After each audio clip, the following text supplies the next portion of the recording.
What is going on, everybody? Welcome to another episode of Pow Block Podcast. My name is Galutrad, and joining me tonight, as always, is the lovely, the wonderful, the man with the plan, Corey Dirrig. What's going on? Hey, that's me. Hello. You're back. I'm back. Can I say until next mission, lady? Corey. No one's a lady here though, so. No, Corey. no, unfortunately. Also, I've only been about a half hour, so. Corey, it's been a long time since I've heard anyone say anything even remotely good as that you're lovely. Wow.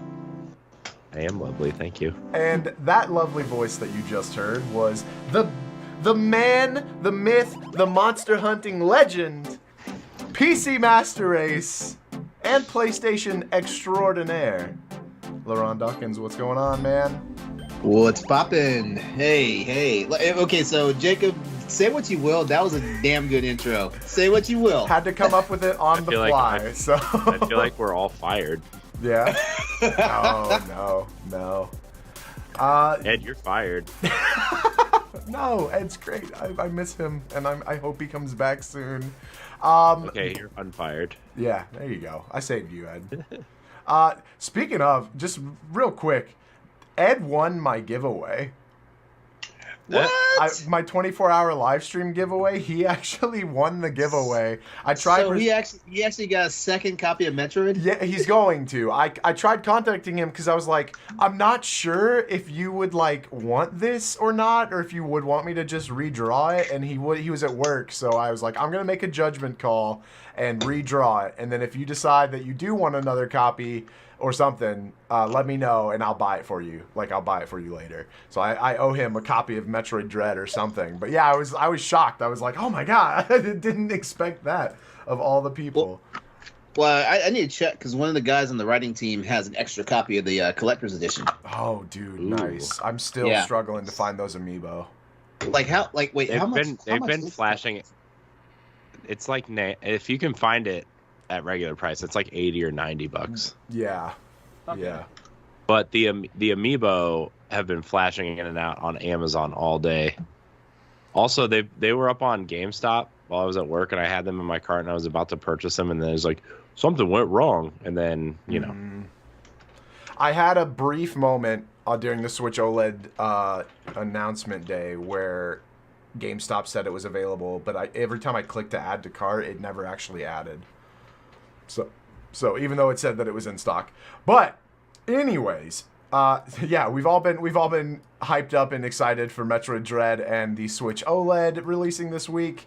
We're also going to talk about some other things like Grand Theft Auto coming to Switch. We're gonna get to literally murder people on Nintendo console games. That's interesting. I don't know. Good thing Ed's not here. You could feel his eyes roll right out of the back of his head. And then the best boy ever himself coming into Smash Brothers, but we'll get into that later in Family News. Right now, we're going to do a beloved segment that isn't quite the same without our little Edward here. Snacktindo! Corey, what have you been snacking on? I've been snacking on medicine. Yeah? It sounds like it. Yeah, it's been a rough couple days. It's fine though. I'm good. My wife's family is in town, so we've been going over to her mom's house and they've been cooking, and last night they had some burgers and some pork chops and we ate those. I'm not usually a big pork guy, but this was really good stuff. Yeah. So it was really delicious, and I could have eaten about 10 pieces of it, but I held back. Only ate 9.5. Yeah. Yeah. Shh. But yeah, I haven't really been snacking a whole lot lately. I've been it's been a long couple weeks for me, mostly because I quit my job on Friday. Wait, you quit? Well, I mean, this is my last week there, but I turned in my notice. Okay, that's what I was wondering. I was like, quit? I mean, it's sort of. When you say you quit your job, I usually think you just up and peace out, I'm done. Yeah. I mean, I could have, but I would never do that to people. No, it's just I couldn't do that. I feel you, man. I've put in 2 weeks notices at every job that I've worked, and 90% of them have been like, all right, bye. Yeah, Afterwards. I was fully expecting that on Friday when I turned in my notice, because that's usually what happens. And like, people in my position work in multiple buildings and have like passwords and passcodes and stuff, and just to get into different parts of the building, and they don't want you to. I mean. Yeah, no. Not me, but they don't want people to like mess with stuff, and I mean, I guess it feels good that they trust me enough to work another week and a half to, Yeah. Steal all those government secrets. In my time of work, in my time of putting in notices at jobs, like I've only had one job that's like, okay, well, if you don't mind, we won't put you back on the schedule after this week. I've only had one job do that. Every other job's like, no, we're going to squeeze every ounce out of you. Every other job. By the way, you're now working 80 hours a week for the next 2 weeks. Yeah. Congratulations. I mean, I did clock out last week with like almost 65 hours. So that was fun. That's impressive. It's not. No, it is. It's impressive. It hurts my brain. Well, yeah, of course. And my body. But I mean, last week was just like really busy with like interviews and tours and signing paperwork and everything. So I've been snacking on a new job is what I've been snacking on, and I'm very excited. I'm really excited. LeRon, we're IT buddies now. Oh, awesome, man. Yeah. All right. Although I'm not like building PCs and turning people's computers on. I was just about to say that means I can pick your brain for stuff. Oh my god! Speaking of turning computers on and off, I can't get too into it, but at my work we had a technical issue with one of the things that we were building, and I kid you not, the lead of our IT department was working on it, and then we found out that we had to turn the Wi-Fi off and on. And he spent it was like a solid 3 hours of effort, and everyone gave him absolute hell after that because it was like, didn't turn it off and on. Rule number 1. When it comes to internet network equipment, sometimes it's like the last thing you think about when it comes to internet network equipment. Usually, like every other damn thing that goes on, like, oh yeah, reboot that damn thing. Yep. But what about you, LeRon? What have you been snacking on? Well, I don't have any more of them right now. But Rice Krispies treats, like they make the home style ones that have like the globs of actual marshmallow bits in them. So just think the regular Rice Krispie square, except it's got like the excessive like marshmallow stuff in it. And that's I've been killing the chocolate ones. The vanilla ones aren't that good. Basically the reason why this is even happening is because I learned recently that one of the best things you can do before a workout is when you have your pre-workout, have a Rice Krispie square. Why is that? And, basically the added sugar, basically like it helps with blood flow and stuff, and it just rushes through your system and stuff. Gives you that extra charge, but also gives you that extra pump as well.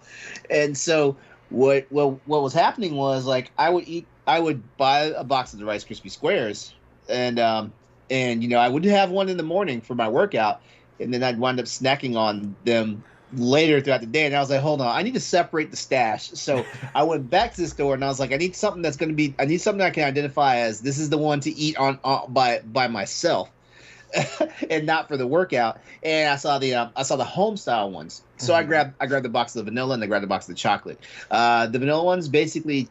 They taste like the regular Rice Krispies treats, but there's something not right about it. But the chocolate ones are on point. Yeah. Yeah. So yeah, that's basically my snack thing. And I was hanging out with a buddy, and she overbought way too much Halloween candy. So I went home with like 3 Ziploc bags full of stuff, and right now Mars has a brownie mix version, which basically is like M&Ms with the brownies, Twix with the brownies, Snickers has a brownie square, which basically instead of the nougat stuff, it's a brownie block in there. Yeah. I actually just had the brownie Snickers recently. Yeah, I sat down and I heard brownies. So now I'm thinking about after we wrap the show, running to Walmart and buying like one of those Halloween bags and, and getting some of that. There's But yeah, nothing like a good gooey brownie. Oh yeah, for real. With like, What? you ever Yeah. get the ones? You ever like get the ones that you make, but it has like the stuff inside too, like the fudge, Yeah. melty Oh, yeah. fudge inside yeah. too. So in your brownies, anything, almonds, nuts. No, I don't do No? nuts. You don't do nuts? No, nuts do not That's go in my nuts. mouth, Jacob. I see what you did there. Mm. That's nuts, I- dude. No, I feel like Ah, LeRon is gonna side with me on this, maybe. But Yeah. as a kid, absolutely not. As a Yeah. kid, a brownie is a brownie, right? You don't get none of that healthy nut stuff in there. That's weird.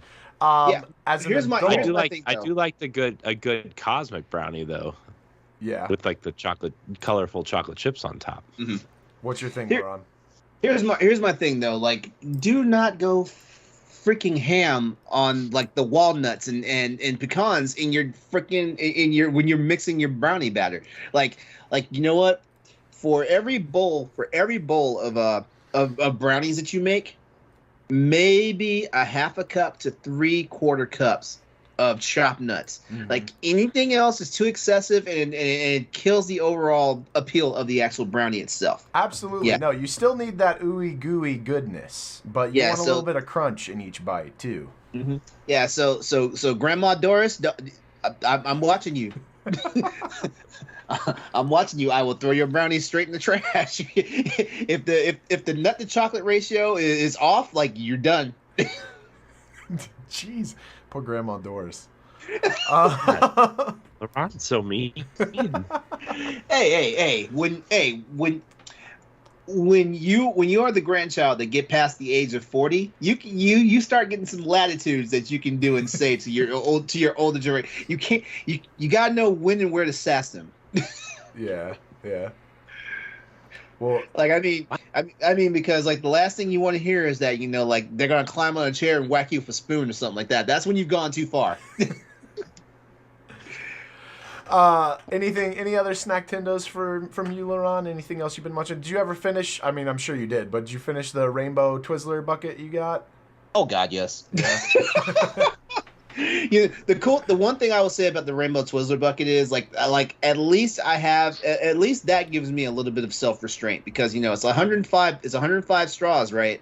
And Yeah. it's not like the 2-pounder bag that you just unwrap regular Twizzlers and because I'll mindlessly eat those, but the fact that they're individually wrapped, Yes. it takes so much time to unwrap them. And it's like, okay, yeah, Well- I can't eat but so many at a time. And there's always the like I'll buy a bag of Reese's, but like the mini Reese's that you have to unwrap. And there's always Oh. like you'll be snacking on them, but then you see the pile of like Reese's Oh, the wrapper. wrappers? Yeah, Yeah. it's like, and you're like, oh, that's pretty big. That's almost a little mountain. So It's like then you that- gotta stop. It's like that TikTok. I messed up. I messed up.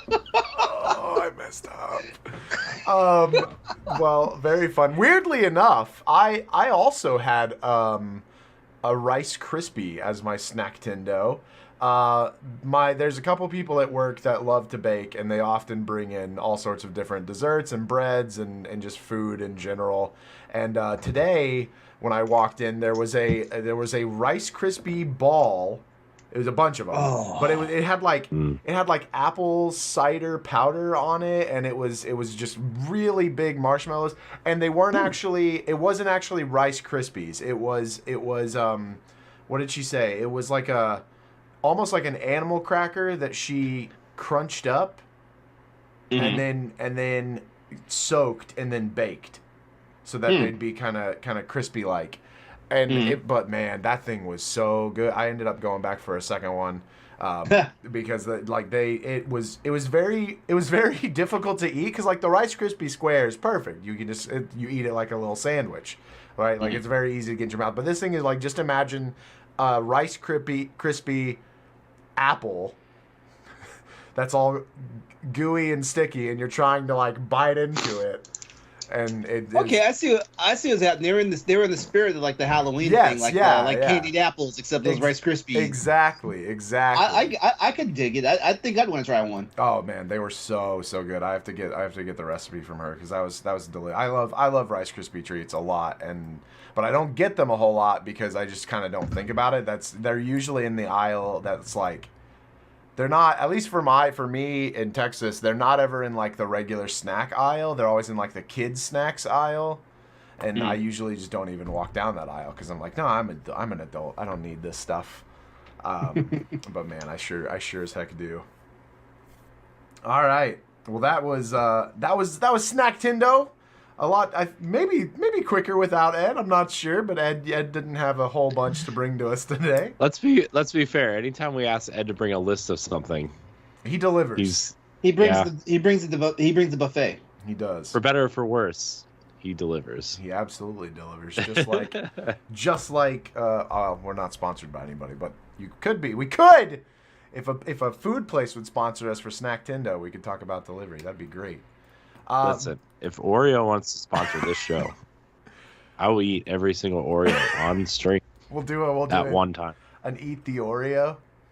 Yeah. Have you ever seen the Try Guys eat the menu thing? It's one of the Try. Do you know who the Try Guys are? Okay. Yeah. Silence. Okay. I know who they are. I know who they are. Are these people I should know who they are? Well, they were from they start with BuzzFeed. Yes, yeah. They were a group of, was it 5 or 4 of them? Four. I can't remember. I think it's it was, 4. Yeah, four different contributors at BuzzFeed. They basically like banded together and started doing like random stuff and side projects and they blew up and basically got YouTube channel, and then like all of them are doing their individual things now. Yep. But they have a segment called Eat the Menu, and I'd like to see Corey do an Eat the Oreo, where he eats every single flavored Oreo in one sitting and reviews them. So I'm into it. Hey, side note, everybody, Metroid Dread Collector's Edition is on Amazon right now. At regular price? Yeah, $89.99. But it like does that thing where like it swirls and then it's like something went wrong or your card is empty. But just a heads up. People watching live. If not, well, sorry. Well, that was a very interesting game fact advance there, Corey. The Metroid Dread Collector's Edition. No, what do you got for us? What do you got for our game fact advance this week? Pardon me. Hold on, I have it written down. Let me pull it up here. Pulling up stuff because I vamping. Yeah. So, yes. So, in October of 1993, a lot of people were, getting ready to either purchase an SNES or they've had one for a while. But the NES was still very popular. And so, Nintendo, to capitalize on the popularity of a lot of NES games that were still coming out, including Mega Man 5 and 6, Kirby's Dream Land, all these games still coming to the NES, even though the SNES was out.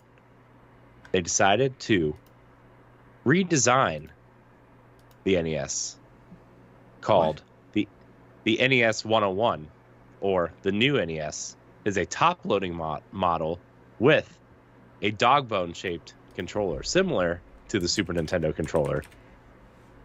And they released it in October of 1993 for $89.99.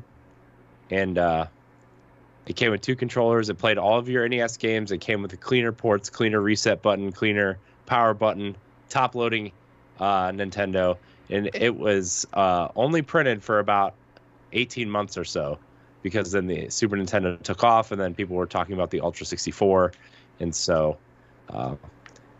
for you history buffs out there, the original NES got a super weird-looking redesign, and it's probably one of the coolest retro consoles I think that's out there right now. Dude, wait, I think I remember that. Are you serious? Yeah. It's called Nintendo 101, right? NES 101, new style NES. I've seen this thing in the wild at like old video game stores in Austin. so many times, and every time I've been like, I don't want to buy that to play NES games. That's some third-party piece of junk. No. Yeah. And it's a legit thing. It's actually better. Like the processor inside is better. The pin set is better. Oh like my it doesn't break. Oh my gosh. Yeah. That's crazy. And they shaped the controller to be more like the Super Nintendo controller. It's very much a dog bone though. The Super Nintendo controller had like it was a little bit fatter in the yeah. Yeah, it is, but they clearly kind of wanted to use inspired for sure. Yeah. That's crazy. I had no idea. Well, now if I see one of these, I'm gonna have to buy it. Yeah. That's There's also something called this so you know how like you had to blow in the cartridges, and some NESs like the pins would be off, so you would have to like shove the cartridge down before it would end all the way, and it would make this really loud cracking sound, and you're like, I hope I didn't break something. Yep. Well, it included a redesign of, obviously it's a top loader, but something called the zero insertion force mechanism in the cartridge slot, so you wouldn't have to really push down at all. It would just slide it in, plays the game, and just pull it out. That's crazy. I can't believe I'm not even like I can't believe how many times I've passed on this thing.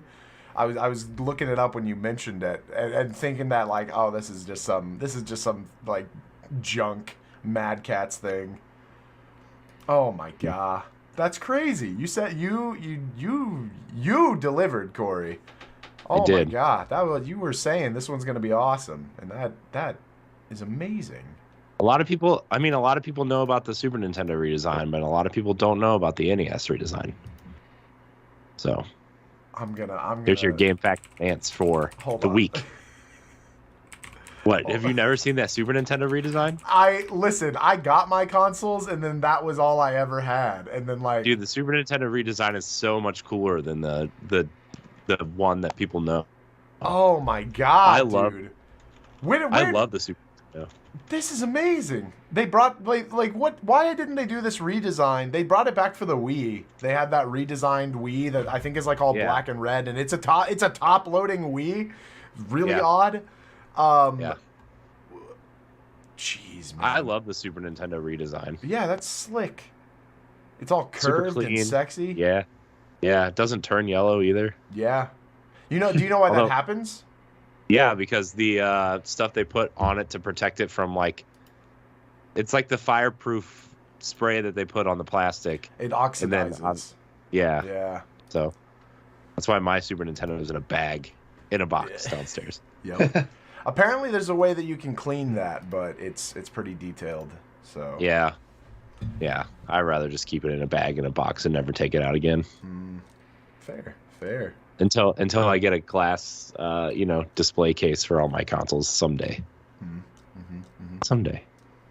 With it all of them hooked up to a single TV. No, they're not going to be hooked up. I'm not going to be that guy. Why not? No, not going to be that guy. Oh. Yeah, why? What do you mean why? You got to be able to play them all. I want to know. I want to know why. What good is coming over to Corey Dirrig's house if he has all of these consoles and you're like, well, let's play one of them, and he's like, no, we don't. I'll get them out to play. I'll get them out to play them. But I won't. I'm not going to leave them hooked up. Like if you, Galutrad, if you came all the way up to Akron, Ohio, and you said, hey, let's play some Turtles in Time, I'd be like, hell yeah. Give me 30 minutes. Give me 10 minutes to dig it out. Let me find my composite cable to HDMI adapter. We'll hook it up to my 55-inch TV in the living room. We will play some Turtles in Time. But only if we sit cross-legged on the floor with a bowl of cereal in front of us. 3 inches. Yeah. 3 inches from the TV. Yep. Yeah. Oh man. Those were the days. Those were the days. Oh, I don't want to come. I don't want to come to your piddly little party anyway. I got my own thing going on. Thank you very much. Like what? Like what do you got going on, LeRon? I gotta go work out. Play Metroid alone in my bed and cry. Well, speaking of Metroid, it's the Wolverine meme where like Wolverine's laying in bed touching the picture frame, except it's LeRon and it's me and Galutrad playing Super Nintendo. That's awesome. Oh my god, I want that now. I'm gonna have to figure out Photoshop. Why is it always me? I feel like I am always the one that winds up in that Squidward meme. Why is it me? Why is it me? Like I enjoy NES and Super NES games and three Nintendo 64 games. we only right there. That's why. Oh man, we're loyal to our Pow Blockers. That's all. We mostly just bring you on to. I get it. I understand.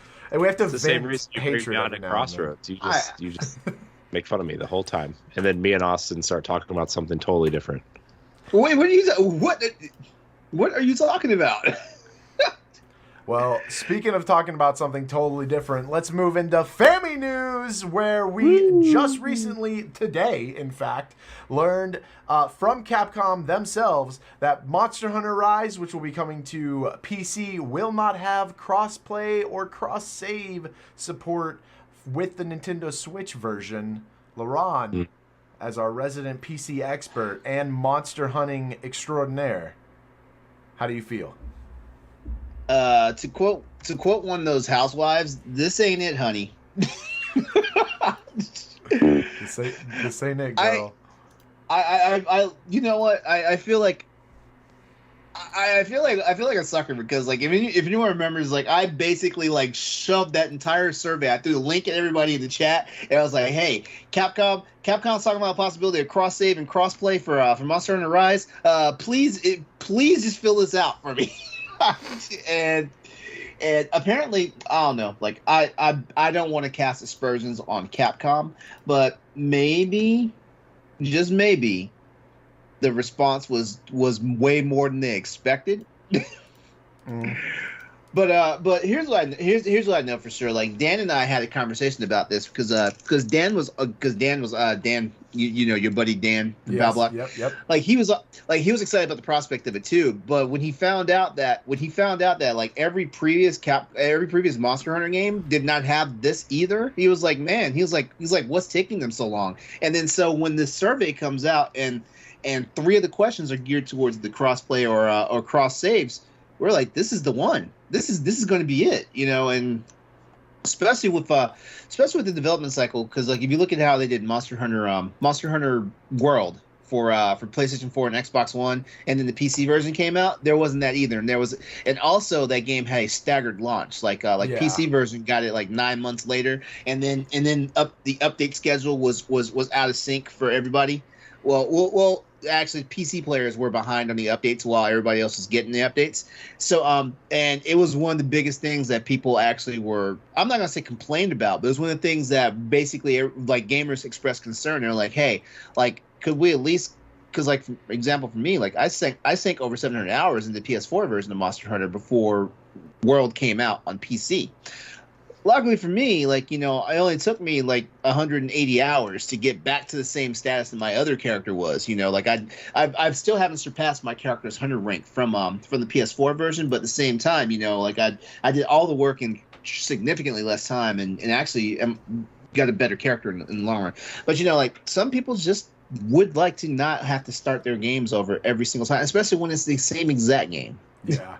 It was a big detractor for me because I have 300 plus hours in Rise and I don't want to play through it all over again, despite the fact that I probably will.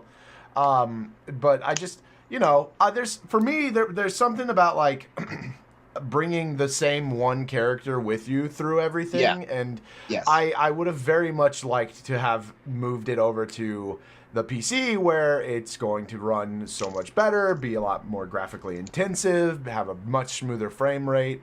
But unfortunately, this just apparently, like you said, this isn't it. This ain't it, fam. And I really as a matter hope. Of fact, go ahead. Oh, I'm sorry. I was just about to read their statement. But go ahead and finish your thought. Well, I was gonna say I really hope so. You'll read it in just a moment, but they do say that they worked on it. They tried, and I hope that they continue to try. I hope that they don't just say, all right, well, we did our best, and that's it. I hope that there's somebody there who's continuing to look into it, continuing to figure it out, so that we can actually get this. I wonder if this is something they'll work on and like announce alongside what's it called? Sunbreak? Is that the new expansion? But I don't know. It's not gonna happen. Not for Rise and Sunbreak. Because Sunbreak is essentially just the add-on to Rise. So it won't happen. If anything, Monster Hunter 6 will be the game where it happens. I just don't understand why. Like, I mean, I know networking and coding and stuff is extremely difficult, and I'm not denying that. My thing is like so many games have done this already. You know, The Witcher, Hades, Civilization. Well, here's the thing about it. Here's the thing about it. Like, we're looking at Japanese companies. Japanese companies still don't they don't have the grasp of like the whole like online infrastructure. Like Sony was trying to do it, but they were like the rest of the world wasn't ready for what they were planning back in the PS3 days. So it kind of got shoveled until PS4 happened. But a lot of these companies like Capcom, I'll even say to an extent Nintendo. Nintendo, like we look at Nintendo's like online structure as really questionable sometimes, and Capcom, Sega's had one hit, and that was Phantasy Star Online, and that was way back in the Dreamcast days, but a lot of these companies really don't do it. But American companies, like I want to say the first American company that like have like fully realized online gameplay was the original NFL 2K. I want to say that was the first one that kind of like kicked the whole thing off. Because I'm not talking about the MMOs. I'm talking about actual like mainstream console games. That was the first one to kick it off. It was from an American studio and stuff like that. And like it seems like American studios. Well, I'm gonna say Western studios because like some of the studios in the UK and Europe also were able to embrace it pretty early and stuff like that. But and also you gotta look like Capcom when it comes to Monster Hunter. Monster Hunter has always been one of those games. Like once it got to the PSP, it was always one of those, on the couch, or ad hoc version and stuff like that. So Capcom is having a hard time just shaking its roots of that, and the Switch, definitely gives it portability, but like they're starting to introduce these games. This would be the second this would be the second mainstream Monster Hunter game that hit the PC. And like even though like Steam's integration of online worked wonders for Monster Hunter World, so they just need to realize they need to tap into that potential a lot earlier. They need to do it in early development. That way, like you don't have like that many, like I'm not gonna say ticked off gamers, but that many disappointed gamers. So I'm disappointed, but guess what? Like I'm gonna play a PC version, which means I was already resigned to start over because I've been starting over every Monster Hunter game, since 2004 when Monster Hunter 1 was out. So yeah, and it's not like starting over is not something that's new to Monster Hunter fans. But it's interesting that I wanted to ask you specifically. And I think you mentioned it, but Monster Hunter World didn't have any of this? You couldn't go from PS4 to Xbox to PC with any of your save files? Nope. But there was an online community, and I'm hoping that might be something for... there was a community on one of the Monster Hunter like forums and whatnot. I'm not going to say it was on Discord because I don't want people to start flooding the Monster Hunter Discord and all that stuff. But there was a set group of people that were like, hey, like if you trust us, upload your copy of your save file to your to a thumb drive, send it to us, and we'll use a hex editor and convert the dex code and send you the credentials, so you can put it over to your PC version. Yeah, a lot of people report success in that. Some people have broken games, it is what it is, because they still have their original copy of their save file still on their PlayStation or Xbox. Yeah. But so there is hope, because I even mentioned that to Dan. I was like, yeah, like there's a possibility that like someone's just gonna be like, hey, like like we'll just look at the code, find your save file, and then convert it so it's able to work on Steam or whatnot, and that's what it is. Yeah. Capcom's statement was, and I also put it in the Twitch chat. That's the link to the Twitter. Capcom's statement was, we've heard your request for cross-save and cross-play for Monster Hunter Rise and Sunbreak, but unfortunately, after looking into it throughout the development process, we found we were unable to implement it at this time. As always, we appreciate your continued feedback and support. One thing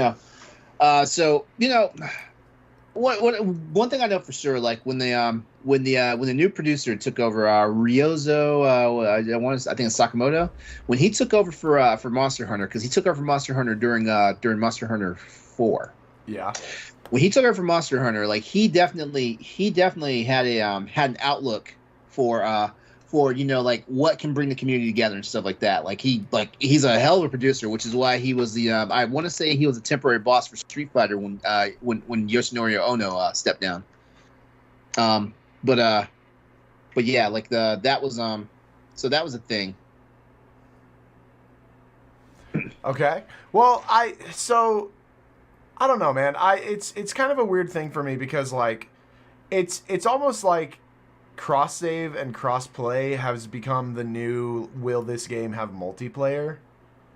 I don't know if y'all feel the same way, but like for me personally, or specifically local multiplayer, for me personally, because like Borderlands was a great example of like I needed that game to have local multiplayer, and it's so much so to the point that when we found out that it didn't, for a full group of people, we actually went out and bought used Xbox 360s just so that we could all play Borderlands together. This group of people that I was intending on playing with.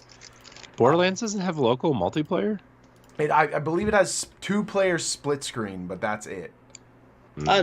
I'm sorry, my headphones just went out, so if you guys were talking to me, I did not hear anything. We weren't. Don't worry about it. No, I was talking about Borderlands and how this idea of cross-play and cross-progression and all that is akin to the conversation that everyone was having when people were always demanding that games came out with multiplayer, with local multiplayer, with online multiplayer.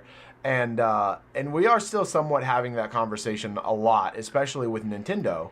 But it seems that now as we like delve further into this idea of like there are no more console wars, because I feel like that still has been a threshold that people haven't kind of gotten over for a long time. But as we delve into this idea more and more that people are buying multiple different systems, like you might have an Xbox and a PlayStation, a PC and a Nintendo, whatever. People are looking for that, the ability to play their one game where they want and on their file. And I think that's I personally feel like that is something that needs to be looked more into by development teams than things like this cloud gaming stuff, things like I mean that's really the only one, is because there seems to be like VR and AR. I think that kind of taking away the leashes of the big three plus PC, but of Nintendo, Microsoft, and Sony, and them saying, well, we're not going to play nice with each other, but then the other third-party developers saying, okay, well, we are, and we're going to allow you to be able to take your saves on whatever system you want and keep on going. But that it just seems like this is kind of like a hot button or a hot topic type of thing. What's up, Corey? Nothing. I was just muting myself. Sorry. No. I felt the cough coming on. I was like, well, no worries. Sorry about that. But I feel like this is like the hot topic that people are wanting to hit. But I will say, to Capcom's credit, and I said it earlier, is that they actually talked about it. They didn't just post out their survey and be like, you're muted. You, LeRon. You still muted. That's all good. Uh-oh. But I'm going to finish my sentence. We don't need LeRon on the show. No, we do. We need LeRon on the show. No. You can't get rid of me that quick, that easily. No, sir. But what were you saying? The fact that they did actually answer people, that's why I'm thinking there must have been a lot of feedback, from that survey. They must have had overwhelming, because a lot of people were watching the Tokyo Game Show, but they weren't expecting an announcement of a big expansion for Monster Hunter, and they sure as hell weren't expecting like the actual release information for the PC version. I honestly thought the PC version would have already been out by now, because of that data leak that happened last year, for Capcom, where we knew all these games were coming. So but you know, they must have had like more feedback than they anticipated, so they had to say something, which is good on them. And I guess the silver lining here is that, you know, like when Monster Hunter drops on the PC, like it'll basically have all the content through right now. Yeah. So there won't be this big gap. I'm not even. The way it sounds like everything's going to be available as you progress up the hunter ranks. You know, like it's not going to be one of those things where you just wait, you know, for an update or whatnot. But I don't know.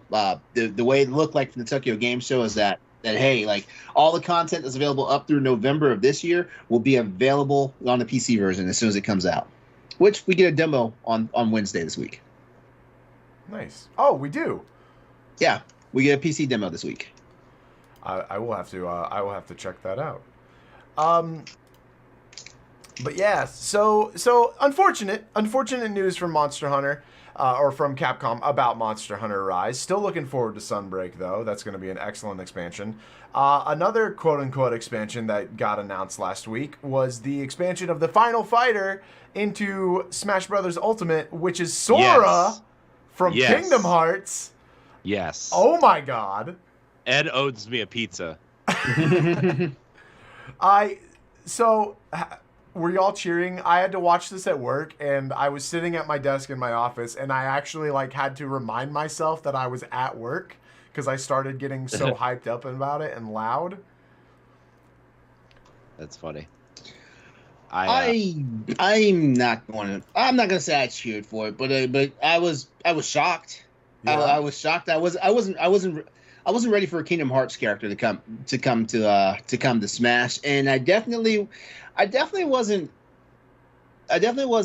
thinking that another Final Fantasy adjacent character would show up. You already got Cloud, you got Sephiroth. Who else would you put in? But you know, Kingdom Hearts definitely seemed like the most logical conclusion.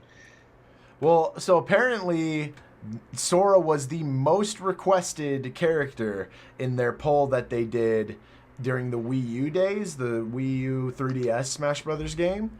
And they like didn't even bother with it because of the legal hoops that they would have to jump through, specifically with Disney. And you'll notice that the only Disney thing on his character is the little Mickey Mouse emblem on the bottom of his keyblade. Look, like, it's fine. It's fine. I know a lot of people are mad. I know a lot of people were mad about the Hollow Bastion, like when it goes into like the next form, like the stained glass, you know, like anybody who plays Kingdom Hearts, there's pictures of Donald and Goofy on the stained glass. They replaced they replaced Donald and Goofy with, you know, a Palpoo fruit and something else. I don't remember what the other thing was. Yeah, Kingdom Hearts imagery for you non-Kingdom Hearts nerds out there. That's right. But look, first of all, I called it in 2019 with Ed. I was like, look, Ed, Sora is going to be in Smash Brothers. In 2019. I don't know how they're going to do it.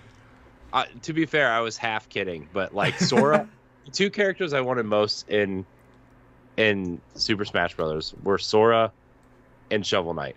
And not because like I'm the biggest Kingdom Hearts fan. I love Disney. I love Kingdom Hearts for what it is, right? Like I played all the games. Oh, well, not all the games. I played most of the games.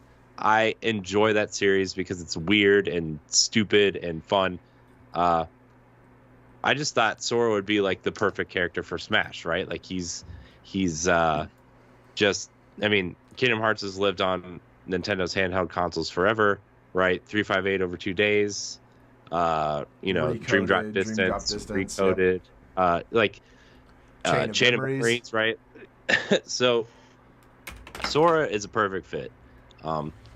I thought they were going to have trouble with the Disney licensing because Disney does own Sora, even though Kingdom Hearts is developed by Square. Yeah. They, you know, Disney does own Sora. Disney does own the Kingdom Hearts IP. So I thought that was going to be like a big, especially once you got into Kingdom Hearts 2 and you heard about the development hell that Kingdom Hearts 3 went through, right? With like, they had to get every single world approved by Disney. And depending if it was a Disney world or a Pixar world, they had to go to that studio and kind of, that's why like the Disney worlds, you're basically playing through the movie because Disney is so like, you know, got to be like this, got to be like this. Whereas the Pixar worlds, they had a little bit more freedom to create their own stories within the worlds, and like the Toy Story level is really kind of like its own thing. It's just Sora is perfect for Smash. I'm sorry, Sora is that was the best way you could have possibly ended the Smash. Like, he's the only character that would have met or exceeded anybody's expectations for the final character. Yeah. Because even if it, no matter how many people out there want Waluigi in Smash, if it was Waluigi, the internet would lose their minds because they would just immediately be like, this is just a troll character. Like, this isn't even a thing. Yeah, no, Sora makes so much more sense than like even than like Sephiroth and Cloud, because like if you take the family-friendly vibes that Nintendo puts off all the time, it's Sora has a, so yes, he has like a, which I don't know. I guess my argument kind of loses point because we have like Marth and all the 9,000 Fire Emblem characters, but Sora wields a Keyblade. It's not a sharp. It's like a battering stick basically. It's not sharp. So like there is no idea of like slashing your opponents in half. That's why we have the beam sword and not like a regular sword, right? Yeah. It's because I want to say I am surprised that Disney allowed them to use the Mickey Mouse head on the like I would have expected him to use something like Oathkeeper, or you know, like one of the special keyblades that you get later on in the game, right? Yeah, well, and what's funny is the Kingdom Key, his like classic standard keyblade, has in other games it has just like the crown from Kingdom Hearts. Like it doesn't have the Disney icon. So it's very odd that they did that. And it's funny too because like Kirby, when he sucks up Sora, he doesn't get a Keyblade. He gets the Monado from Shulk, but then like Disney was like, no, only Disney characters can wield the Keyblade. It's crazy because Mario wields the Keyblade in the trailer. I know he does. That's insane. Which it's funny because like that's the coolest. It's super cool, and it's funny though because like I feel like it's just shy. I don't know if this is like Boss Rush or Pow Block relevant, but there was this really funny conversation that I in an interview that I heard between who's the guy that creates Family Guy and American Dad? Seth MacFarlane. Seth MacFarlane. He was talking about how like there was this one scene where like intercourse was suggested, but like with Fox they had to go frame by frame to decide like how low the like silhouette of a woman could drop to suggest this. And I feel like that's kind of how Disney took this with Mario wielding the Keyblade, because he technically picks up a fireball and then but it's very much the Keyblade already. It's so funny. Yeah, I do appreciate this trailer coming full circle though, right? Like it just like really it evokes the first trailer. It comments on the whole Kirby's the only one that survived, right? Yep. And then, you know, Sora, it comes in and is the light that saves everybody. I love everything about it. I love everything about it. I do too. I love that he doesn't fight and he just floats around. He's Sora. He's just being a goofball. And he flies. He has the flying power from the Peter Pan level in the first game. Yes. Which is awesome. God. It's so cool. I love it. Love it. Absolutely. LeRon, Kingdom Hearts is so fun. Play it. So listen, do play it. We're talking two things that you guys know I'm just not good at. Look, this was But listen, this was me. Just 20 minutes while you guys just sat and talked about Monster Hunter. Okay. that's why I lined it up. And notice we didn't pressure you into playing Monster Hunter. Well, I would have liked for Corey to have played Monster Hunter. I would like to play Monster Hunter. That's the thing. Would you like me to buy you a digital copy of Monster Hunter? I'm not going to ask you to buy me things. Ed already buys me things, and I already want to smack him. So I'm very appreciative, but still. I want to say, because this incredibly exciting and wonderful announcement was then, for me, and I feel like for a lot of people, brought on by just the saddest thing that could have ever been said to follow Sora is coming to Smash Brothers, which is that Kingdom Hearts Collection is coming to Switch. Which I got excited for. As the cloud version. Then I got sad. Yeah. Like, okay. I've professed my love for digital games. I do not own physical games unless I absolutely have to. If they are not available digitally, I do not own physical games. Cloud gaming is a scam.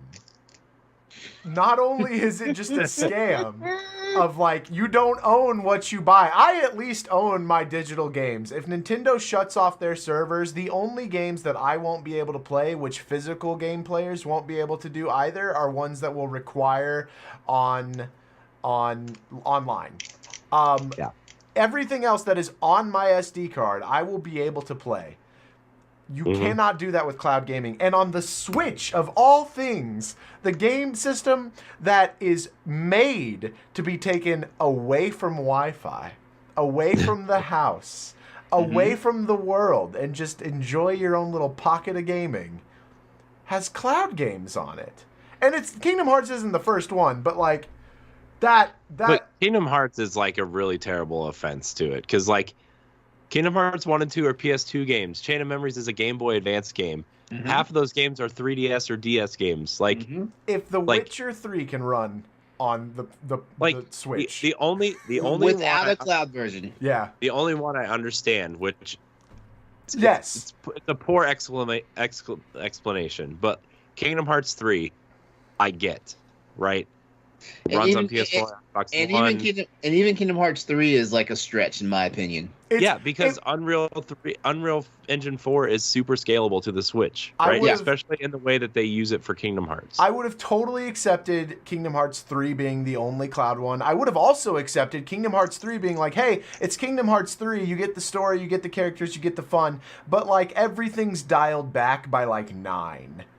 Because I get it. I totally get it. I'm not sitting here looking at my Switch and thinking, you're just as powerful as the Xbox, PlayStation, and PC. No, it's not. Wouldn't that be cool if it was, though? It would be. Switch Pro, where are you at? But just in time for the next new gen consoles to come out. Yes, right? Yeah. But but here's my fear, right? And I tweeted about this, and Corey was the only person to respond to it because he gets it, is that it's a cloud game, and Square Enix is going to look at this and look at the poor sales and go, well, I guess nobody wants Kingdom Hearts on Switch. That's how it goes. Yeah. That's how it goes. I'm sorry. Nintendo people of all people are the people that want the games, like want the hard copies of games, right? Yep. That's true. So, Square, not looking at that, did the complete opposite of what Nintendo fans want. It's like, it makes no sense. Kingdom Hearts 1 and 2 are PS2 games. Say it again. 2. You know the reason Kingdom Hearts 1 came out in 2003 on PlayStation 2. Give me a hard copy of this darn game. You know the reason why I think like they like Square Enix decided with the cloud versions, they wanted consistency. They didn't want to downgrade the games. They didn't want to. The only game that should be getting a cloud version from Square is Final Fantasy VII. And the thing is, I would agree with you, LeRon, but like 99% of people that play it, the cloud version, are gonna play a downgraded version. That's because true. Their internet won't work enough. Because the Switch's internet won't work enough. Like, wait, so how's Control and Hitman? How those games run? To be fair, Control on Switch runs great. Hitman on Switch runs great. But I played Control because they have like 2-hour trials. Yeah. Of those games before you have to buy them to play the rest of it. Sounds like I have to beat Kingdom Hearts 1, 2, and 3 in 2 hours. They play great. Okay, don't get me wrong. Frame rate's great. until the Wi-Fi hitches, and then it sucks, right? But that's what you get with cloud gaming. Mm-hmm. And to your point, Jacob, and I know we're going long on the subject, but I want to hit home with this. If you're going to play at home, you might as well just buy the game on PlayStation, Xbox, or PC and play it the best way possible. The whole point to buying these third-party games on Switch and like the inferior versions is to take it with you. That's exactly it. If you can't take it with you, why would you buy it on this console? I'm sorry. I was so mad because I've been holding out buying these games on PC because I was like, it's gotta come. There's no way. It has to come eventually. Thinking I'd be able to play Kingdom Hearts on the go, and now I'm not able to. And and I still haven't bought it on the PC. Like I ended up buying them all on Xbox because they're all available on Xbox, and like I just assumed they weren't ever going to come to Switch, so I bought them like a year ago. Then I get excited. You know what's crazy about this? Like, because a lot of people know, I've been jokingly saying I'm going to write an editorial called "Kingdom Hearts Broke My Heart," but the possibility of having portable Kingdom Hearts would have been just enough for me to buy it and actually finish the storyline. Like, I mean, honestly, like I don't understand. I don't think these companies understand the power of portability sometimes. Yeah, some games don't make sense portable, and other games are perfect in a portable sense. And you know what? An RPG game like freaking Kingdom Hearts, people would spend especially a hub-based action RPG like Kingdom Hearts, right? And you know what? The fan base would have spent $60 for Kingdom Hearts 1.5. They would have spent $60 for 2.5. They would have spent $60 for 2.8, and they would spend close to $300 to get this whole collection. Yeah, the whole collection. They would, and you know what? This is one of those rare times when no one would complain about the price of a Switch cartridge. Yeah, it'd be one of those rare times. I'm just baffled by this decision, especially from Square, who's actually been pretty supportive of the Switch, right? With Octopath, Triangle Strategy, the Final Fantasy re-releases, right? Like they've been so supportive of this console in a lot of different ways, and just to do something like this is it's mind-boggling. Did they change company heads recently? I'm not sure. Because lest we forget my rage at the Final Fantasy 1 through 6 collection coming to PC and mobile. Mm-hmm. Yeah. And then now this.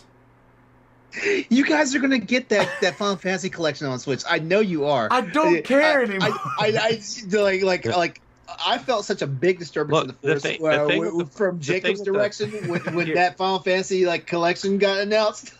Here's the thing though with that Final Fantasy collection. I think Square wants to make it a really, really big deal because this is going to be the last time they can actually sell this collection, because theoretically through your PlayStation account or your Xbox account or Nintendo account, like this is going to be the last time, because theoretically you're going to be able to carry it forward and play it in perpetuity, right? Like this. Mm-hmm. So when they bring it to consoles, I think their plan is to do a staggered release because they want to make it a big deal when they come to consoles, and because it's going to be the last time they can sell it. Yeah. So. Well, until they upgrade it again to the 2.5 HD or whatever it is. I mean, look, they're doing it to Dragon Quest 3, and I'm extremely excited. I'm so excited for that. Yeah. Yeah. No, it was a whirlwind adventure. Having Kingdom Hearts brought to Smash, and then having all my dreams and hopes. So LeRon and Hypecaster bring up a good point in the chat, in the Twitch chat. Like the thing is like Disney has the money to fund a cartridge for these things. Yeah. And like, okay, I get what. LeRon? I was about to say though, Disney, they don't have like a stellar games division though. They don't. They do though now. No, like, they're making a lot of smart decisions with their Disney, like their Marvel and Star Wars stuff has been doing really well. You know, the rumors that Epic Mickey is coming back to Switch at some point, which I will play the crap out of. Like, I think Disney's made a lot of really, really smart decisions in gaming recently. They still don't. I feel like whoever is doing all that wheeling and dealing understand PC PlayStation and Xbox. They don't Probably understand. John Drake, I would assume. They probably don't understand like Nintendo Switch and Nintendo fans. And I'm not even saying Nintendo fans the negative. They probably don't understand that dynamic because they're so used to they're basically been playing cleanup, behind all the EA Star Wars stuff, and some of the other stuff that's been going on. They're probably been busy. The Switch has been getting a lot of these really great Star Wars ports and stuff. Like they've been really good. Like Republic Commando, that port's pretty good. Racer's pretty good. Jedi Outcast pretty good. Like they've been getting a lot of decent ports for Star Wars games. They got Marvel Ultimate Alliance 3, which was pretty good, right? Like I feel, and Midnight Suns is coming. Like I feel like Nintendo's gotten a pretty decent run of Disney games at this point. Yeah. Didn't they get the Disney collection thing as well? The Aladdin and Lion King? Yeah, which is another I think it's another interpretation of the Disney collection. No, it's the same one, but they're releasing DLC for it. I think it's like Jungle Book and... Oh, they're releasing DLC that brings in new games. Yeah. I thought you were saying they were releasing DLC for these old SNES games. Oh, no. I forget what the other one is. It might be like Tailspin or something. Something weird. Something. Well, I do hear your point, Hypecaster, in the chat, but I don't think I that love I can... Antonio, by the way. Antonio, you're the man. We miss you.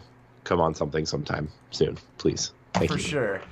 But I don't think that Nintendo is to blame for offering a cloud service because, again, I wouldn't be mad if it was just Kingdom Hearts 3 because Kingdom Hearts 1 and 2 can absolutely run on the Switch. There's no doubt in my mind that it can run on the Switch. And if it was just 3, I understand that. I'm okay with that. It's Square Enix's and possibly Disney's decision to bring the entire collection to cloud gaming. That irks me because that's just being lazy at that point. Yeah, they're just not wanting to put in the work to make the port. And there are companies out there that do that for you, and they have the money, like we've talked about. They have the money to do this sort of thing. They don't have to make it in house. Yeah, I mean I agree with you. I agree. I agree as well. Well, thank you. I'm glad y'all agree with my anger and rage. I'm right there. I'm angry and raging inside as well. Something that I think we can also all agree on is that they're bringing announced at the last Nintendo Direct, they had the N64 games and the Sega Genesis or just Sega games coming to Switch Online, and they just announced that they were going to that they confirmed all of those games will run at 60 FPS on Switch Online. Excited? Impressive? Very sweet. Yeah, very sweet. So for like a little bit of background, the GameCube, which had like the Zelda Master Collection, which is just Ocarina of Time, and then like I think there was also a version that had the Master Quest. That could not even run at 60 FPS on N64 games on the next console. And they didn't change it. It wasn't like the 3DS where they upgraded the graphics and everything. It was the original game. But now we have, which means when Banjo-Kazooie and hopefully, did they confirm Banjo-Tooie? Is that a thing? It's only the first game right now, but I'm sure if the first one's coming, I'm sure I would be shocked if the second one did not come. I'd be shocked if any, like, all the rare stuff wouldn't end up over there eventually, just because Microsoft and Nintendo are playing really nice, So by the way, playing Perfect Dark, if Perfect Dark ever makes its way to this service, playing FPS? Perfect Dark at 60 frames a second is going to blow people's minds. GoldenEye at 60 FPS, Donkey Kong Country multiplayer. I don't know if I'm the only person that ever played that mode with my friends, but that dude. At 60 Diddy FPS. Kong and the Pea shooters. Yes, dude. Diddy Kong Racing at 60 FPS. Like, oh my god. I'm incredibly excited to hear this. Look at LeRon's brain just melting like you nerds. Well, Nintendo nerds. Well, you said earlier you had 3 games on the N64 that you like. What are those 3 games? Mario 64, Ogre Battle 64, I've got something to show you later. Oh yeah. Yeah. Mario 64, Ogre Battle 64, and why is the third game like not jumping into my brain? And no, it wasn't Wave Race. I played Wave Race and enjoyed Majora's it. Mask is the right answer. Boo. Majora's Mask is the right answer always. Boo. No. As a matter of fact, I am not going to. You are not going to walk me into that trap. Because you guys know exactly how I feel about the Nintendo 64 outings of Zelda. You guys are not going to walk me into that trap and have the elite block agents all up in my DMs tonight. No. I want to say, as much as I love Majora's Mask, the Nintendo 64 Zeldas are not in my top 5 Zelda games. Yeah. So, Majora's Mask. That's fair. Might clear the top 5, but only because I love the game, not because it's aged well. Yeah, no, none of them. Pretty much no N64 game has aged well because that polygon look is not good. It is real dirty. By the way, have you tried to play Mario 64 on the 3D All Stars collection? I think we talked about this. I beat it 100%. God, the camera. Yeah. The camera is like, it's so bad. Like, I don't know how we played games without the second stick camera ever. What's interesting too about that is that there's like a weird disconnect between people who stopped playing games and people who continued to play games while that change of camera and being able to control it was happening. And the people who stopped have a real hard time with camera control. But then you throw them on an old game and they're like, yeah, I got this. This is good. This makes sense. Yeah.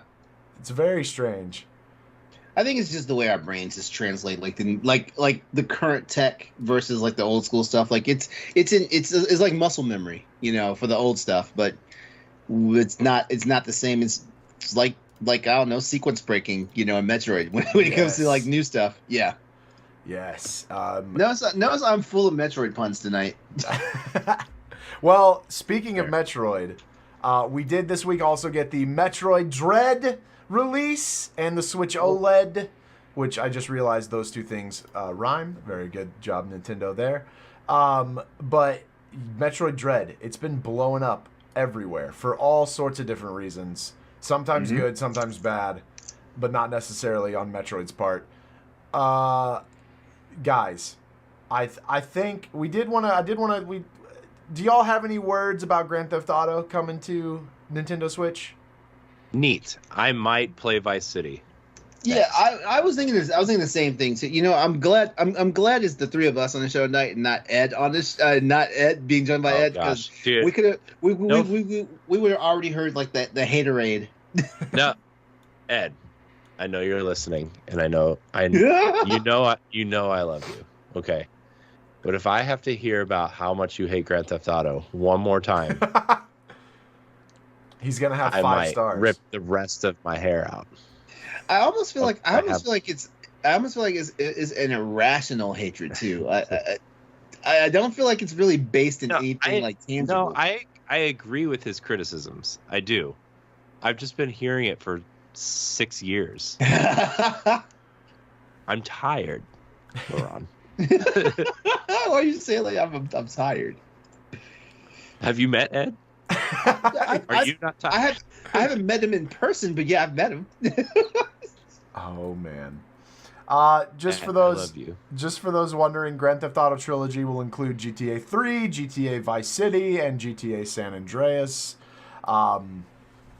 It's super cool. It's super cool that they're bringing this to a Nintendo console. I'm excited. The weird thing about this, and I don't know if y'all knew this or not, but Rockstar announced that they're going to be removing existing digital copies from marketplaces. I didn't know about that. In preparation for this launch. So that's a little odd, which, I mean, it's in their right to do so. But I have heard that people who have purchased these games on either the Rockstar launcher or like Steam or wherever they're available on PC will just get these upgraded versions for free. Oh, I have not. Okay. I have not heard that. So if that's the case, then that would be very cool. That would be very cool. Yeah. Xbox and PlayStation people are obviously going to have to repurchase it, and Switch owners obviously are going to have to buy it for the first time. But if you own it on PC, I'm pretty sure you just get these upgrades. That would be very neat for them to do. But I did think that was interesting. We had a similar situation like when Wonderful 101 came to the Switch, and when Donkey Kong Country Tropical Freeze came to the Switch, I think, and Pikmin. I think you aren't able to find those games. I could be wrong, but I'm pretty sure you're not able to find those games on the Wii U eShop anymore. They took them off the eShop. Yeah, so that's unfortunate, but it's totally within their rights. It's because those games were $20 on Wii U, and they're turning around and charging you $60 on the Switch. Yep. Which is that's a conversation for another day. Because today we have to get into our docked mode, which is all about Metroid Dread, baby. Yes, it is. Oh yeah. Samus has returned. She's looking super sleek in that blue and white and red power suit, fusion dread suit, I think is what people are calling it. The suit is amazing. This is Samus's best look. I'm not a huge Metroid person. Okay, I love the first Metroid game. Yeah. But it's also the only Metroid game I've ever beaten. We're talking about the NES Metroid, or we're talking about Zero the Metroid? The NES Metroid. Okay. I love Metroid. Yeah. I've never finished Super Metroid. I've never finished Samus Returns, and I've never even played Fusion. Like, I don't know why. I just don't know why. Probably because I never had a Super Nintendo, right? Until like way later, and but I did buy all the games on the Wii U eShop when they were on sale, or whenever this game got announced. I bought them all. Mm-hmm. I want to play Zero Mission because that's the definitive version of Metroid. Yes. 1. Yep. I want to play them all. But anyways, out of all the looks, even Zero Suit Samus. Sorry, all you horny fanboys. The way Samus looks in this game throughout the entire game, she looks amazing. So slick. And not only does she look amazing, this is cutscenes. I've never like Breath of the Wild, Mario, Super Mario Odyssey. Cutscenes in Nintendo games have never been a thing that have like wowed me or made me feel anything about the story, because frankly Nintendo is not always that great with their story in games. Right. These cutscenes show like I feel like I probably maybe we'll edit this out in the recorded show, but like I wish I was a girl so that I could look up to Samus as a role model for how much of a bamf she is. Like, I mean, you still can. No, I know, but like, as somebody who identifies as a guy, I agree with you. Like, I agree with you 100%. Like, she is just like, she's Nintendo's coolest character now. Absolutely coolest character. Yeah. I mean, look, I love. Wait. Now? Yeah. Shut up. You know what? I'm the Metroid fan here. Like, she's always been the coolest character. Like, forget your freaking Zelda, Princess Zelda, running around like Sheik and all that stuff. No. I mean, Zelda is cool in what game did we just get? Breath of the Wild. Yeah, but okay, how far? Spoilers ahead, possibly. I don't know what y'all consider spoilers, listeners, but just in case, if you're like wanting to be absolutely blind on Metroid, we'll have timestamps in the show. If you like, just from this point on, if you don't want spoilers, please skip ahead. And we're not talking end of game spoilers, because I think I'm the only one that's beaten it. But like just like early on stuff, because again, this game was so like I'm so happy that I saw the first trailer for this that Nintendo pointed out, and then just closed my eyes to everything else that they did. Because this game has some of the coolest reveals that I've ever seen. I need to know, now that we've gotten spoiler things out of the way, how like I based off of y'all's conversation, I think LeRon is further than Corey. Yeah. So yeah. How far are you, Corey? Like, what's like the biggest thing you've seen? And I haven't really seen anything big, to be honest. I've probably only played about a half hour or 45 minutes. I literally just started playing today, but I've watched a lot of it, like on YouTube and stuff. Okay. And like, just like a lot of the things, like it's just this. First of all, this game does scale so well. Mhm. The scale of the bosses and just like making Samus look so small compared to some of these bosses, but like still giving you that feeling of like, oh, I can still see what's going on. Even on a Switch Lite, like you can still see what's going on. Mm-hmm. And so okay, so you've watched some videos on it, so you know a little bit ahead of where you are. LeRon, Yeah. what about you? What's like the big thing that you've just done in Metroid Dread? Okay, wait. So we can spoiler right now, right? Yes. Right? Okay, Corey, you're because okay? Yeah, Okay. I mean, I've already been spoiled for a lot of things just because of the nature of us being online all the time. Yes, yeah. So Well- like, plus like, again, I haven't played the other Metroid games, so like, I'm not invested in the story like you guys are. I just want to be a cool bounty hunter chick Okay. killing big monsters, right? So go ahead and All drop names, LeRon, because I feel like All you right, know where I'm so going. I just beat the 4th Emmy, but Yeah. beyond that, Kraid? Oh my god! Kraid, dude, Kraid he's is here. so- I lost know- my mind on You- stream. They way need to. it's like- They need to explain. They need to explain that. They really do, because here's the thing about it. Because I get really romantic about the Metroid series and stuff like that. Yeah. As a matter of fact, in Like getting candles, pour some wine. in getting prepared for Metroid Dread, I actually did a rerun of Metroid Zero Mission because I love the presentation and the overall like what they did for Zero Mission, which is Yeah. why I'm saying that, you know, like Dread is like the Zero Mission experience except the current model now, you know. Yes, yeah. But the one thing I was like, man, like we are so far away, like, you know, like they I feel like they bringing back Ridley and Kraid in Super Metroid, you know, was like fan service. I was like, there's no way in hell that we're ever gonna see like Kraid again. And Kraid from back in the NES days, his lair had the coolest music. The fight was kind of meh, but when they brought him back for Super Metroid and of course Zero Mission, it was like, man, like this is the fight we've been waiting for. And the Kraid fight, first of all, I was kind of in disbelief because when he shows up, I was like, that looks like Kraid, but I don't think it's Kraid. Yeah, no, I was like, is Kraid like an extra, like are there multiple Kraids in the universe? Is this like a Kraid baby? But no, it's freaking Kraid, man. Yeah. And Corey, you're talking about how Samus is like super badass, you know, and stuff like that. Yo, her cockiness when she encountered Kraid, because she stood there for a moment, she just charged up her triple beam and then shot him in the mouth one time. Yeah, he what were you gonna say, Corey, about him being chained up? Like he looks cool chained up like that. So cool. Oh my god! And that cutscene, go ahead. Oh, I was gonna say like the one scene that I think it's either in the trailer or one of the videos that I watched where like he's like chained up, but then he like roars at her, but he gets kind of close and she just kind of like stands there and like gives him like the. It's better than that. It's better than that. Yes, she stares. He roars of like this blood curdling scream. She looks him in the face.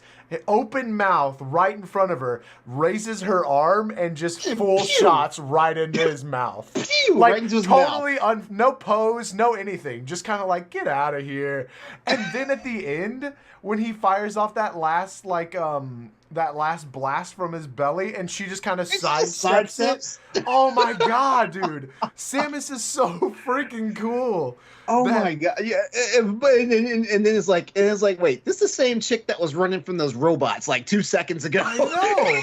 It's like the Emmys. She's like, I don't know what they're capable of. I don't know what's been done to them. But then she sees Kraid, someone which is so funny because like that's one of the biggest hate things on Metroid Other M. It's like, oh my gosh, she's fought Ridley so many times. Why is she scared? Why does she have PTSD? And this like went full opposite direction. She was like, oh, it's Kraid. Yeah, I've done this before. I'm fine. Well, I mean, I can understand why she has PTSD. Ridley Yes. like took out her family. Yes, you know, I I do. understand the PTSD, but I'm an apologist for that. I fully support that idea, but I thought it was so cool that they were like, here's another person that she's fought all the time, and then she just doesn't care. She is so chill the whole time.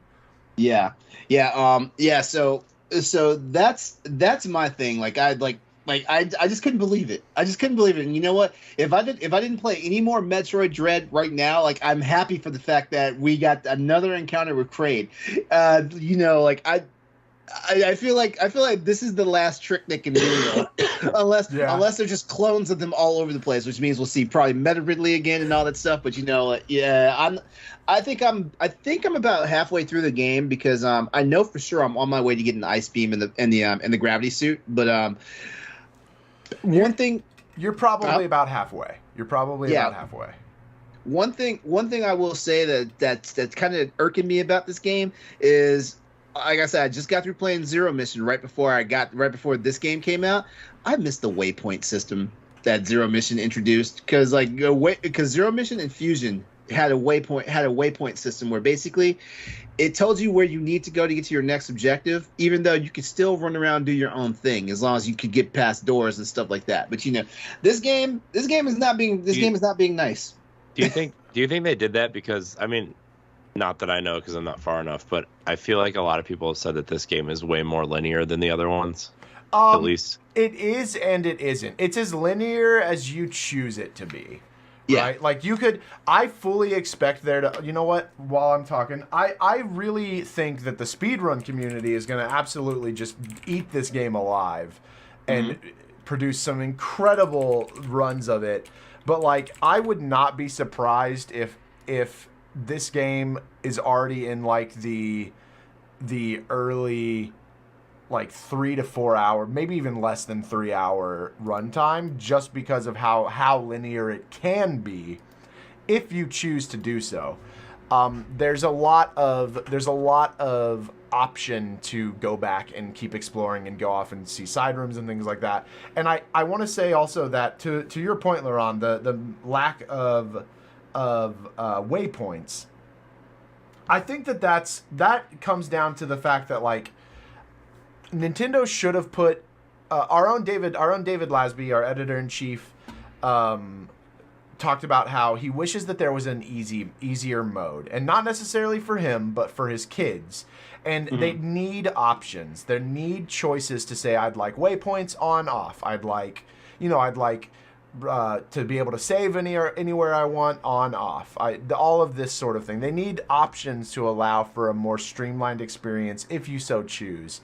Because I personally enjoyed not having the waypoints because it didn't. When the way my brain works, when I see a waypoint, I want to go to it. I want to like get it done. It's like a tick on the map. But when it's not there, I kind of know where I'm supposed to go, but I want to go in the other way first because maybe I'm wrong and maybe there's something over there that I want. But I totally see the how it would just be beneficial to include the option for that sort of thing. Yeah, for real.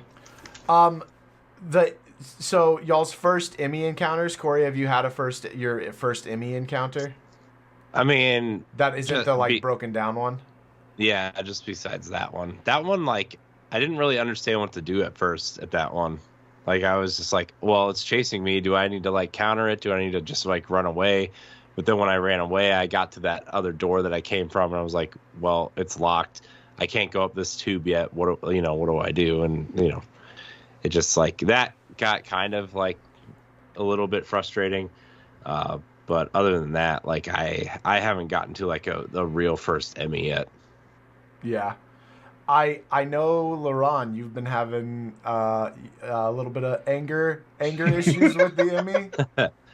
Okay. With the counter stuff? Mm-hmm. Yeah. Okay, so here's my thing about it. Like, don't they teach you how to counter at like that very first bug thing though, right? Like, isn't it essentially it's real fast. Yeah, it's real fast, but here's the thing about it too. There's also four different there's four different sequences for it. Yeah. And technically if you miss technically there's 8 because like if you encounter an Emmy, depending on which way it approaches you, you have an opportunity to counter it. And if you miss that opportunity to counter it, you have a second opportunity to counter it, which is even a shorter window. Yeah. Yeah, but here's the thing about it though. Like, okay, from the left side, there's 2 different animations for the first grab that you can break. for the right side, there's also 2 different animations for the first grab you can break. I've learned that I can successfully counter an enemy if it grabs me from the right side. That's the only way I can do it. And the reason why I know this is because like when I beat the 4th enemy, the one that runs super fast and gives you the shine spark, yes, the speed booster. Yep. That sucker was catching me so many times, and just luckily for me, like he was coming from my right, so I was able to completely counter it every single time. I'm proud of myself, but at the same time, like those like the timing window is all jacked up for it. And my whole thing is like, why even tell? What frustrates me the most is like, why even tell me that I can counter it? But it's so hard to do. Yes. That's my main thing. It's kind of a weird thing to be all upset about, but that's my thing. No, I did a 24-hour live stream for this, and I got to the point where if I got caught, or very early on, I got to the point where if I missed the first one, I was like, all right, I'm done. Yeah, I'm not dead. even going to try the second one. I don't even try the I don't second think one. I've ever gotten that second one at all. I've gotten the second one one time. That's why I'm like that's why my tweet that I did the update for. I was like LeRon 7 Emmys 1,400,000 something and a half. Yes. Because that half is the one time that I was like, oh, I'm gonna die this time. And I was like, oh, I survived. That's awesome. But like towards the end of the game, towards the end of that part of my stream, I was very much like, if they caught me, I was just like, I'll just let them kill me. But that didn't remove the. Go ahead. I was going to say, the nice thing about dying in Metroid Dread is you don't have to backtrack too far. No, you really don't. They are very generous. Yeah. It's not like a save system per se, because if you totally restart, you'll go back to where you last saved. But it does recognize that, like, hey, you're going to die a lot against these enemies. And I will say that even when I got to the point of them just accepting that they were going to kill me, it did not reduce the amount of like stress and fear that I had when trying to run away from them and get to the next part of whatever I needed to be, like past that zone. Like that, and man, those things have some crazy AI too. Because like if you get like a pixel in their thing and you make noise, they're on you in seconds. Right, yeah.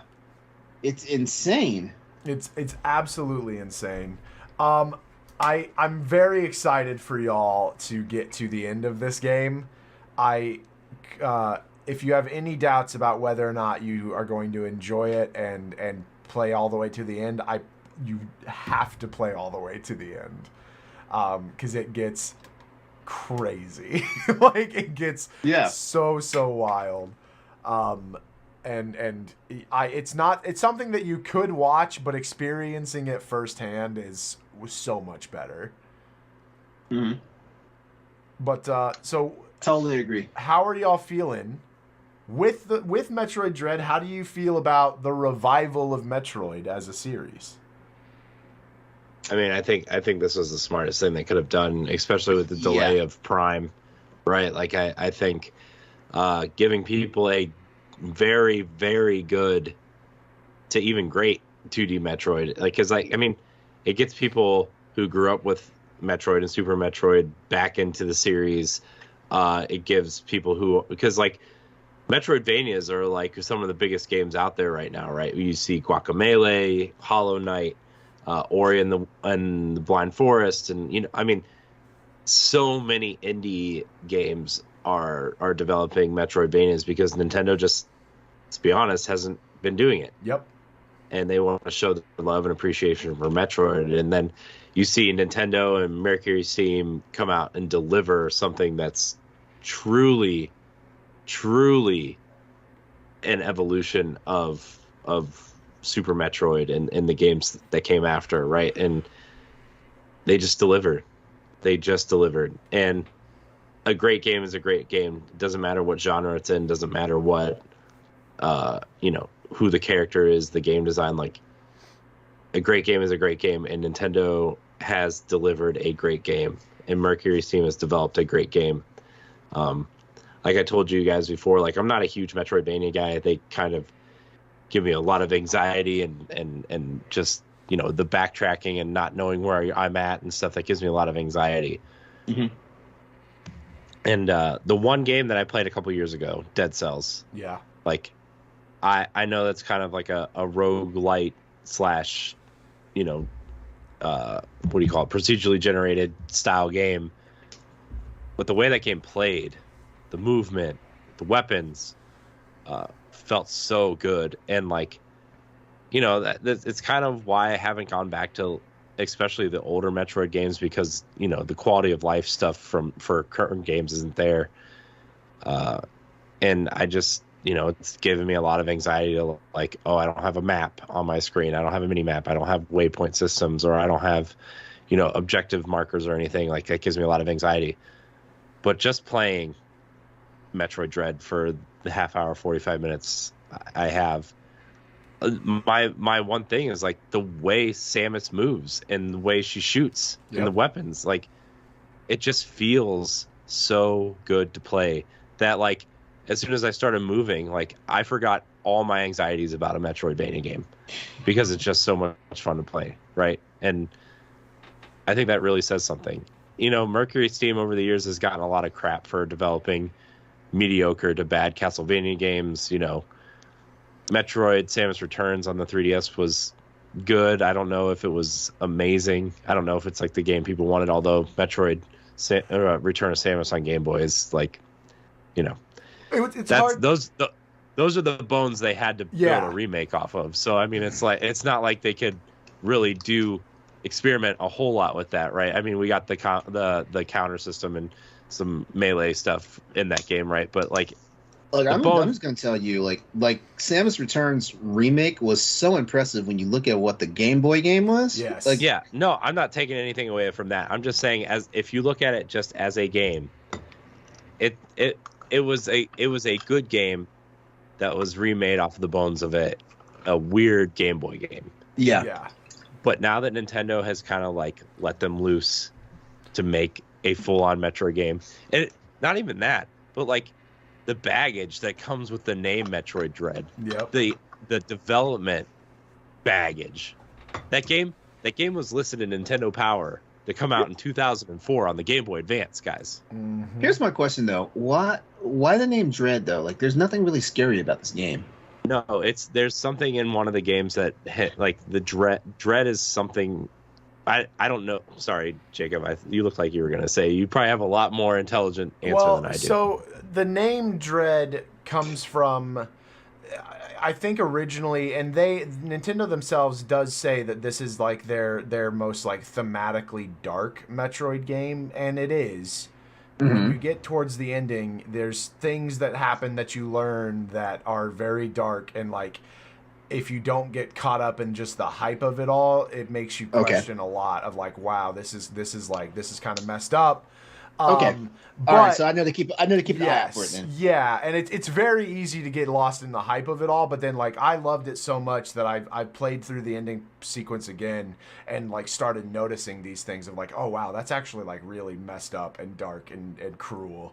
And there's a lot of that, but Metroid Dread, specifically to what Corey was saying, comes from the Metroid Prime 3 games, where they had a log that you could scan that said Project Dread nearing completion, and then like shortly after that, Nintendo Power had a thing saying it. I don't even think they necessarily talked about it. I think it was just like in their list of upcoming Nintendo games, it said Metroid Dread Game Boy Advance, and like everyone knew that was the next title coming, and then it never came for 14 or something years. But oh dude, it's like I have a couple complaints, more specifically things that are just me focused, like the pixely color difference on whether or not Samus has been in a part of the map annoys the heck out of me. Yes. Because it doesn't offer any sort of reward for uncovering the entirety of the map. Like for making it turns from a dark blue color to a light blue color. And it doesn't give you anything for doing that, but because it's there, I have to do it. And so that's wasted my time. Yeah, just messes your OCD. But like I have that same problem too. No, yeah, absolutely. And then like There was one other thing which I can't think of it now, but those problems aside, Metroid Dread is an absolute masterpiece of a game. Yeah, it's a jewel. It is a diamond in the rough of the Metroid franchise that is a lot of diamonds, weirdly, even though that's the case. I can honestly say in my history of Metroid, because I haven't really played all the primes. I played probably about half of Prime, and I bought Prime 2, and I think I bought Prime 3. No, actually, no. Wait, Prime 3 came out on what? The Wii? The Wii U. No, the Wii. Sorry, the Wii. Yeah. Okay, I didn't buy Prime 3, but I had Prime. I played half of that, and I bought Prime 2, but never played it. So Prime is the weaker entries as far as I'm concerned in Metroid, and I never played Other M. Like I just heard too much about it, and I was like, you know what? I guess M. I feel like Other M it's not as bad as the internet makes it out to be, but it's not great. It's not great. The biggest downfall to me for Other M is that they don't tell you. There's so much esotericness to it. Literally to the point where there's one sequence where you are looking for a pixel on a screen for Samus to be like, oh, there's the thing I'm looking for. Like, it's so bad in that regard that I think that overlays everything else. But like story-wise to it, overall gameplay-wise to it, I think it's great. I think it's a good one. I heard the lore was great, but I also heard they just overkilled you with the whole thing about her guilt about the Metroid baby.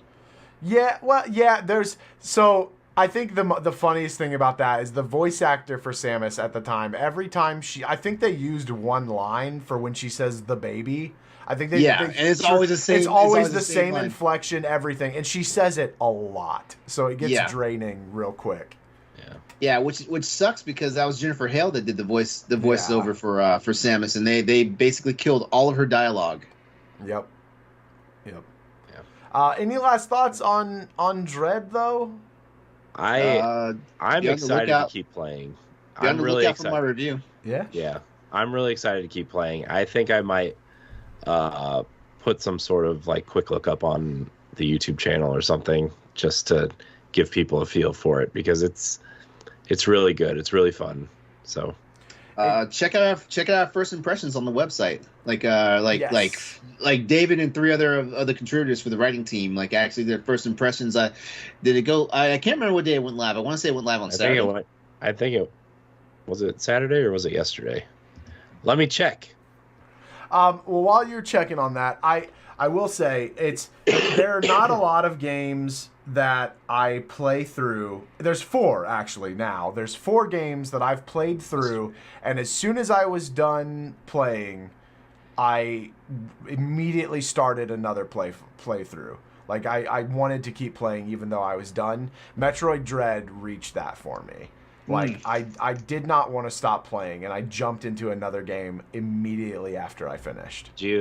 There's a hard mode on this, right? There is. You jump into there is. I did jump into the hard mode, but there's a hard mode on Samus Returns as well, and I didn't bother jumping into that. I was like, no, I've had a good experience. It was good. But like this one, it has a lot to do with the motion that Samus has. Like she feels so fluid. It's great.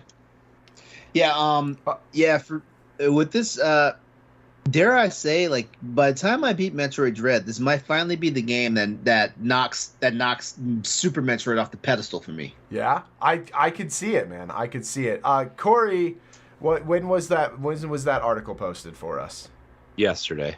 Okay. Well, the 10th, October 10th. So by the time this goes up, October 10th. Okay. And it's a very good article. There were a lot of, that's what, like I said, David Lasby talked about his thoughts on wanting an easier mode, and I do agree with him. I think that choices in games is always a good thing. I think if the options that you give players can never be nothing but good. Yeah. But yeah, man, Metroid Dread, so freaking good. Can't wait to. This has me more excited for like when they re-release the Prime Trilogy at some point. If they bring anything else forward, if they bring like Game Boy and Game Boy Advance games to the online stuff, this game has me more interested in Metroid than I have been in like probably 25 years. Like it seriously like.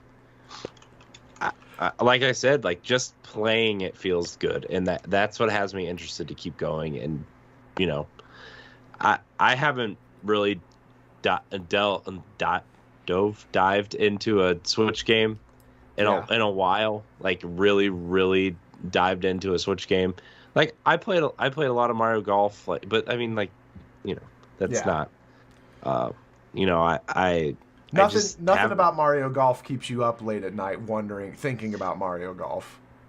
I mean, I think about how much better it could be, but that's a conversation for another day. But this is something that's like, this game is going to be something that people talk about 10, 15, 20 years from now, the way that people talk about Super Metroid now, I feel like. I do too.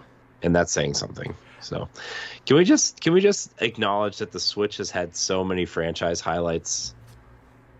So like really just like reinventing franchises or really reinvigorating franchises that may have been dead, you know, like just really doing really good stuff with franchises on this console. So I'd like to take that actually and say, with Metroid basically being revived, what Nintendo IP do you want them to tackle next to getting revived? Kid Icarus. That you took it right out of my mouth. Me too. I was going to say that too. But I don't need it to be like the weird 3DS version. I don't even want it to be like the NES version. I think they could really do a cool. I think Dark Souls style Kid Icarus. Well, let's not go that far. I mean, it'd be cool though. You could do. I mean, you could do that. But I was thinking more of like a Breath of the Wild open world style game where you go to these different areas and maybe you fight big Dark Souls style bosses in these areas. But like, Kid Icarus could be way more vertical than Breath of the Wild was. Although obviously with Breath of the Wild 2, we're getting Skyloft. Yeah. Right. Like, I mean, clearly getting Skyloft in Breath of the Wild 2. But like, you could do some cool things vertically. Obviously, Pit can fly, so you could do some really interesting things with flight. You could have, you know, different weapons and cool things. I don't know. I think they could do something really cool with Kid Icarus, and it hasn't been around. And like, Kid Icarus on the 3DS was not a Kid Icarus game. Let's be honest. It was just like It had the Kid Icarus skin on it. Yeah, it felt like an experiment. And they were just like, oh, let's throw Kid Icarus skin on it, and we'll just call it a Kid Icarus game, right? The way that they did that game that came with Star Fox Zero. Oh, right? the Star Fox Guard. Yeah, the Slippy game. Yeah, with Slippy's uncle or something, which was really weird. Yeah, so I mean, they could do something really cool with Kid Icarus. I think. I know a lot of people online were like, Star Fox. I'm like, we've gotten 2 Star Fox games in the last 7 or 8 years. Like, relax. Yep. So, what about you, LeRon? You say also Kid Icarus? Yeah, I also say Kid Icarus because that's the only. I feel like I say this every time I come on Pow Block, but Nintendo is basically like the gaming company I feel like I've outgrown over the years and stuff like that. So a lot of the stuff that I can think about goes back to like my original time on the NES, you know, and the SNES to a certain extent. Even though I realize, like, looking back at some of my favorite SNES games, like a lot of it's just Square Enix titles, and Square Enix is already doing what they want to do as far as like remakes and re-releases. Yeah, so I mean, I'm CEO of Kid Icarus Soulsborne. I want a very gritty, dark Kid Icarus game that's in the style of Dark Souls and Bloodborne, where every attack matters. But I think for the sake of being different on this is I think I'd like for them to bring back Ice Climbers.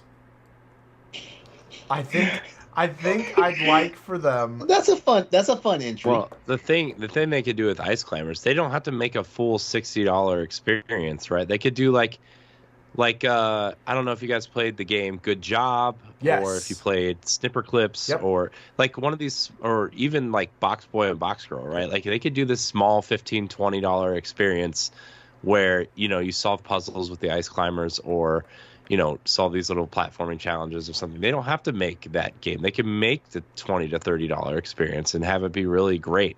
Or even something as small as Captain Toad, right? Like some sort of ice climbers version of Captain Toad where it's like, oh, it's these small contained levels that you have to like solve That would and get out actually be of. really brilliant. Yeah. Mhm. I should work for Nintendo. You should, yeah. Go give them ideas. Be part of their think tank. Get us Kid Icarus and Ice Climbers back. Miyamoto's actually going to adopt me. Is what he's saying. Well, you'd be a worthwhile adopted son, I'm sure. I can host Nintendo Power Podcast if you really need a new host. I like Chris Slate, but saying. But have you heard of Corey Dirrig? Yeah. So that's going to be it for our docked mode, talking about Metroid Dread. We now have Playing with Power. That's the one. Like, we're all playing the same. Yeah, thing. You didn't do the punch. Yes. There we go. You gotta can edit. be more You have to dramatic edit than my that. voice in after that. Yeah. No, you don't. Yeah, we've all been playing Metroid Dread, obviously. Anything else? Any other little things you want to shout out? I've been playing Tetris Effect as well on the Switch. How is that? It's Tetris Effect. It's very colorful. The music is great. It's a great version of Tetris. I highly recommend it. Okay. I don't really have anything to say that probably hasn't already been said because it's been out for 2 years. But it is definitely a wonderful version of Tetris that I highly recommend to everybody. I've also been playing a little action RPG called Unsighted, which it's if you like crosscode. Okay. Jacob. Yeah. Dark Souls Yeah. meets crosscode Okay. meets Majora's Mask. Oh my god. What? And it's super pixelized. Like it looks like Hyper Light Drifter. It plays like crosscode, but it has big monsters like Dark Souls, and it has a timing mechanic like Majora's Oh Mask. my god. Okay. What is this That again? that sounds like too much. It's That sounds called- too much. It's called Unsighted. There's a demo, so you can try it out if you want. I'm gonna buy it. I'm sold. It's $20. You can adjust the timer too. So if you're like really kind of panicky about the timer, there's like an easy mode where like the timer doesn't really, affect things. Yeah. But it's you play as an android who's looking for your android girlfriend is lost, and you're going to find her. Naturally. Also, Jacob, Yeah. do you like a good companion? Yes. Do you like a good dog boy? Oh my Companion. god. We have a dog boy companion. All right. Yeah, I'm- but there's a mechanic because like since you play an android, you don't really have to rest, right? You can just kind of keep fighting because you're kind of a robot. Yes. But your companions have to rest after Oh. fights because they're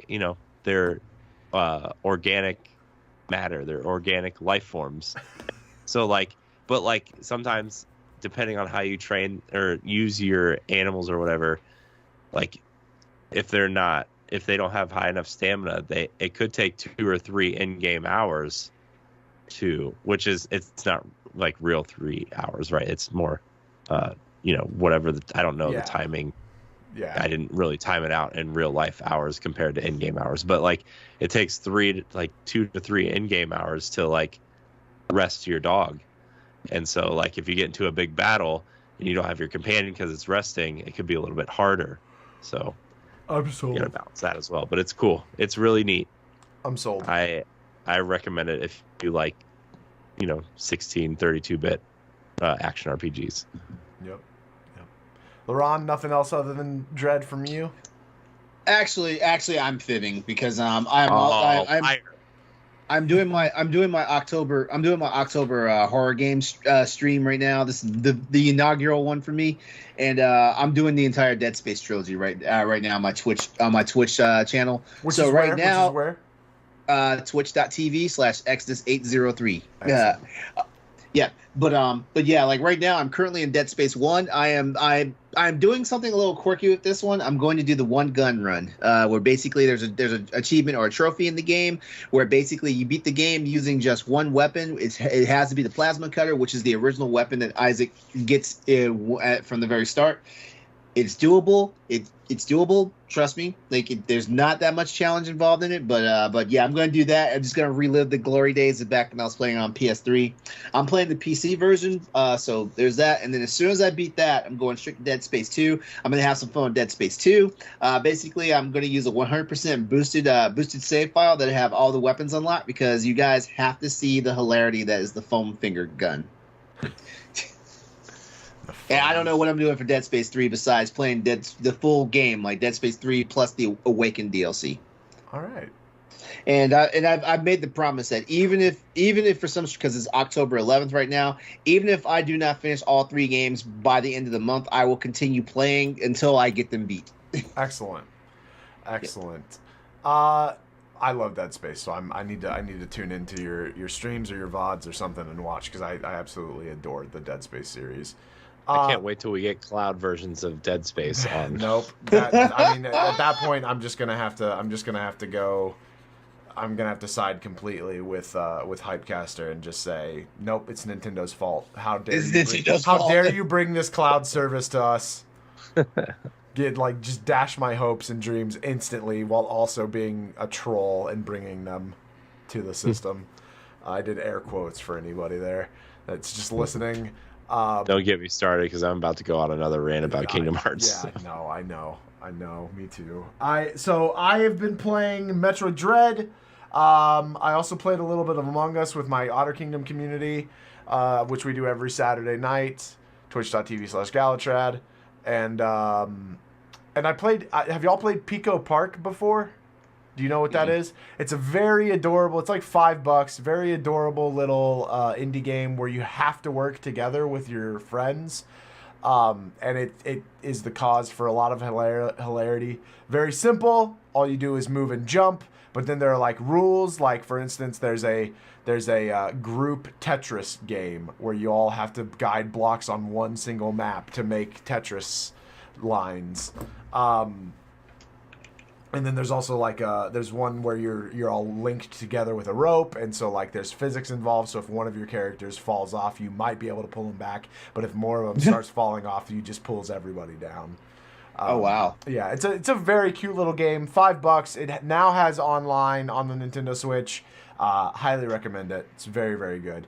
If you do play on a Switch Lite, just as a word of warning, because I did talk to the developers about this. If you do play only on a Switch Lite, when you go to buy it, it's going to give you that warning that says, hey, this game's not made for the Switch Lite. It needs to be, you should buy this only if you have a regular Switch. That is only because in order to play local, you have to have at least 2 people. And you can't on the Switch Lite. But you can still play online with friends. So you absolutely can still buy the game, and it's very, very good. All right. Well, boys, that was another episode of Pow Block Podcast. See, yes. We can't do it without Ed. Apparently we can. Y'all, I want to. Can I say something before we wrap this up? Of course. So. For newer listeners, when Ed and I started this show like 5 or 6, 7 years ago, like we wanted to kind of create something positive and special for Nintendo audiences, and obviously Boss Rush has grown into a lot of special things, right? Like Crossroads and Arsenal X, and interviews and all these kind of cool podcasty things that we do here, but like. This show and people that have been on it, and Jacob, you've added a huge spark of energy and comedy and honestly just like some magic to the show, and I just want to and LeRon, you have done some really great things on Boss Rush as well, like Crossroads. That I think Crossroads is like one of our best shows too. Like it's I miss this show dearly, and I know I'm not on it as often as I would like to be just because of all the other things that we're doing. But like, this show means a lot to me, and the fact that Jacob, you, and Ed, and the rest of the guys and ladies and people who have guested on the show and been on the show, and just keeping the magic going and always trying to figure out how to make it better or do something different or just do something really unique with the show. I really appreciate you guys doing that when I'm not here. So, well, we appreciate you giving us the platform to do such things, boss. Yeah, man. for real. So I know I don't say that enough to everybody, but this show, whether I'm on it or not, has been my baby for a long time. And I haven't really been on it as often, but I just, the way you guys continue to keep this show alive and well and give people sparks of energy and just, it's great. So thank you for making this show something special. Really. That's it. I'm done. I'm done being emotional now. Oh, I can feel it right here. Shut up, LeRon. All right. Well, now that everybody's crying, another little extra thank you to all of y'all viewers and listeners. We really appreciate you. To steal from, or to paraphrase from one of my teachers, long ago, please leave your questions, comments, thoughts, and rude remarks in the comment sections and leave us reviews and stuff. Let us know what we're doing right, what we're doing wrong. We want to hear all of it because that's how we grow. That's how we make and provide the best show for y'all, and that you're the people who we're doing it for. So your voice matters. Whether you think it does or not, your voice matters. Any other thoughts, gentlemen? No, just everybody is welcome here. Everybody is welcome to contribute to this positive force that I think we're building here. And if you're creative or you just want to hang out and play games, or if you want to try something, you're welcome here. We're not gonna turn you away. So yeah. Boss Rush is a safe space for gamers, and you love just anything like digital media and stuff like that. Even the disruptive elements can, we love you and we welcome you. All right. Well, with that, that's going to close out episode 266 of Pow Block Podcast. Guys, go play Metroid Dread. Go buy it. Spend money on it. It's worth it. It is. Metroid to it come is back. worth. It is worth the $60. Like Absolutely. This is one of those times where you don't really have to wrestle with yourself as far as do you need to spend the money or do you need to wait for a holiday sale. Don't wait for a holiday sale. I'm not a shill for Nintendo in any way, but I am a Metroid fan, and anytime I can get my hands on the Metroid game as quickly as possible, it's always a good time for me. And trust me, if it's a good time for me, it should be a good time for you. Don't worry about those robots that can one-shot you, because you will encounter them all over the place, and it won't even hinder your progress. just remember, you will never die as much as LeRon has died. because I'm stubborn. I want to counter attack every single one of those damn things when they grab me. I am a Nintendo shill, and I'm gonna end up buying 4 copies of the game because I have my copy, and I did a giveaway for 2 copies, and I owe Ed a copy. So buy Metroid Dread. Don't take the fact that I've bought 4 copies say that you shouldn't buy one, because you should. It's a great game. If you love games, you should buy Metroid Dread. That's really what it is. I may buy a physical copy just so I have a case for it. Yeah. I may just gift the actual cartridge to somebody. I'm keeping the case. The thing is like I buy digital copies of every game, but if it's a game that I really, really love, like Zelda, I will buy a physical copy. I will probably get a physical copy of this at some point. Yeah. I won't. I don't believe in physical games. All right, everybody, that's our show for the night. Have a wonderful evening, morning, afternoon, wherever you are. Be better. Bye-bye. Bye.